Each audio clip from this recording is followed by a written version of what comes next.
Hello, good people. Back again with some more news and information about the generative AI tour and some tips and tricks for generative AI that can help you. In future videos, I will give you maybe some more graphics so that this makes sense. But please let me know in the comments section things that you don't understand, and I will come back and try to explain that in a later video. So this one's about PDFs in particular, and I'm still here in I'm in the Lakewood area now of Colorado, and I'll be heading east tonight.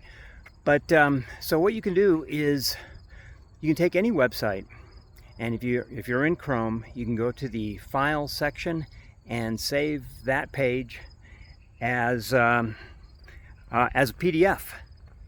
And then what you do from there is so for some of these things, so far the only platform I've seen that does this even better is Cassidy AI, which will download an entire website. But short of that, what you do is you download it into a PDF, and then using a system like Poe or ChatGPT, you insert it as an attachment, and now you can communicate directly with the website or the content and start creating like social media material.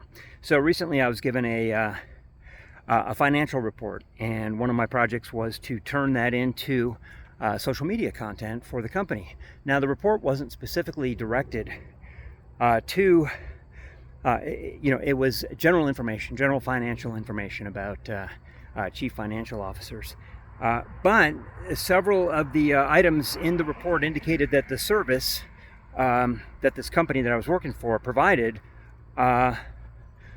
would be helpful given the information in the report. That's really difficult to explain unless you saw it for certain yourself.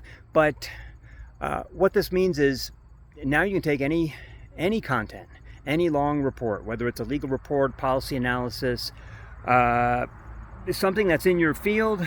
It could be, if you are a teacher or an educator, you can take a PDF document that your class is built on and load that as an attachment and create all kinds of new assignments based on that content.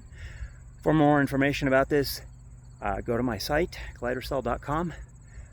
You can either sign up for a workshop or for the one-on-one tutoring, and I'll walk you through it. Until next time, take care.